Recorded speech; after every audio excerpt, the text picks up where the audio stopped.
Daisy Osteospermum, appropriately called day's eye, is one of more than 1 million standing huddled as subshrubs in organized chaos to each other, but also in unity looking in a vertical direction for its survival dependent inter alia on the sun's energy. It accepts the blue sky as a matter of fact, and does not care that the blue sky is actually white sunlight made up of many different colors mixed together, and that the blue gets scattered everywhere into the air, making the sky look blue. It is also oblivious of the fact that its scientific name, Osteospermum, is derived from the Greek and Latin language, and is proud to be called one of the following: Cape daisy, African daisy, South African daisy, or even blue-eyed daisy. The daisies are all similar, yet different in size and length, special, patriotic, but different in color, some blue and others yellow and purple, giving them a collective rainbow appearance where they are standing in either rich or poor soil. This phenomenon is easy on the human eye and tranquilizing,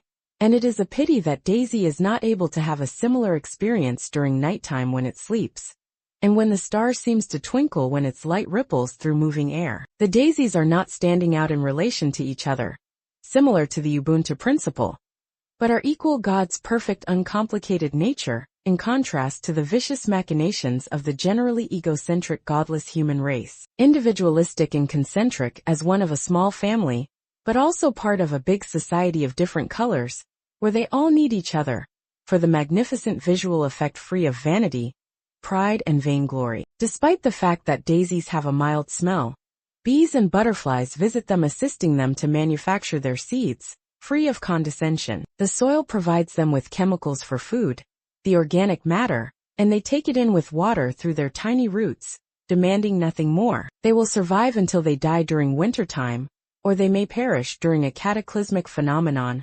conflagration, or they may be eaten. There are many other ways they can cease to exist. Their existence is simple, and their death unanticipated.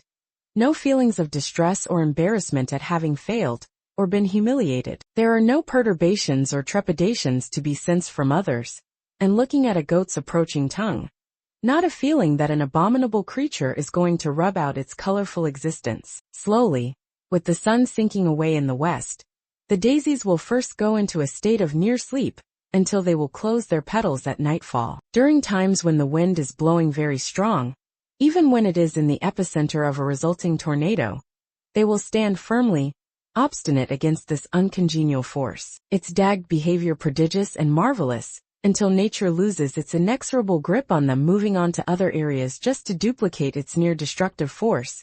Nature against nature, the one not yielding to the other, no epitaph necessary. The next day it will open its petals, sucking in the sun's energy for another splendid day, vitalized and free of any consciousness and visited, and enjoyed by God's other created cosmic creatures, rustling in the morning breeze. But similar to the human race, where most people are living an individualistic lifestyle, running a jagged rat race fueled by their greed and their obsession with beauty and immediate satisfaction, neglecting especially the elderly, the ill, and stepping on the injured and fallen ones as if they were common plants, to survive a period of abominable drought, it will go into sleep mode, aborting its flower buds with a slim chance of it reappearing. Like the modern society, overindulging, ignorant to important worldly issues and morbidly interested in death and destruction, rotting of its roots, the result of too much water especially after a very dry period, not able to say no to the sudden and long-lasting but deadly relief, nature killing nature,